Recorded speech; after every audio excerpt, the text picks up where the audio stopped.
Okay, that concludes the material for Chapter 1. Let's go to fractions now. Chapter 2. Fractions come from the Latin meaning to break. It's the same word we use for the word fracture. We're breaking up a whole piece into several smaller pieces. Let's illustrate that. Here's a whole piece, a whole candy bar of something. Now we're going to break it. Here we're breaking it into two pieces. Each piece would be 1/2 of the candy bar. This is the number of pieces, the denominator, the bottom of the fraction, number of pieces, in a whole candy bar, in a whole apple. Get that idea that fractions, we're talking about a piece of a whole. 1/2 means one piece when there are two pieces in a whole candy bar or a whole cake. Mathematicians just drop what we're referring to. They drop half an apple. They just say half. And you fill in the blank. You fill in what they're referring to. Whatever your problem is about, you have to decide what it means. Half a nail, half a gallon of water, half a whatever it is you're talking about. In math, we just say 1/2 and don't say anything else. Okay. So that represents 1/2. Let's do another fraction. What I should have done is make boxes identically the same size, because when we're comparing the same things, the whole piece is always the same size. This rectangle here, oops, let's get my paintbrush. This rectangle here is the same size as this rectangle.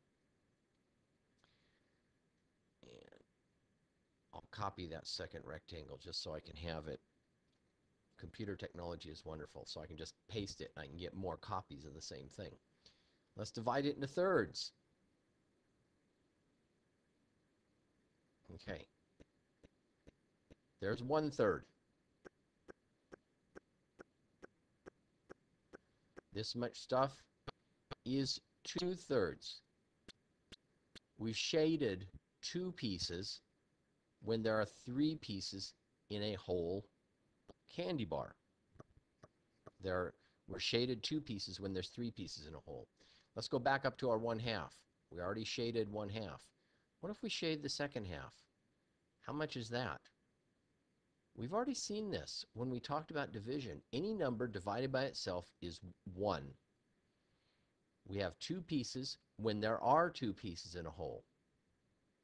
That means you have a whole piece. One whole piece. Okay. One more thing before we move on. What if we have 0 pieces? Let's paste our candy bar again. We're gonna get a copy of that candy bar. We don't shade anything. We have 0 pieces when there are 2 pieces in a whole. Well, if we don't have anything, it doesn't matter how many pieces a whole fits in a whole candy bar. We don't. You pretend you have a whole and you cut it up into pieces. And we don't have any of the pieces. You've laid the candy bar out at a party and everybody's taken them all. So you don't have anything left. 0 pieces. It doesn't matter how many you cut them up to. You can cut it up into 3 pieces. You can cut them up into 12 pieces. You can cut them up into a zillion pieces. 0.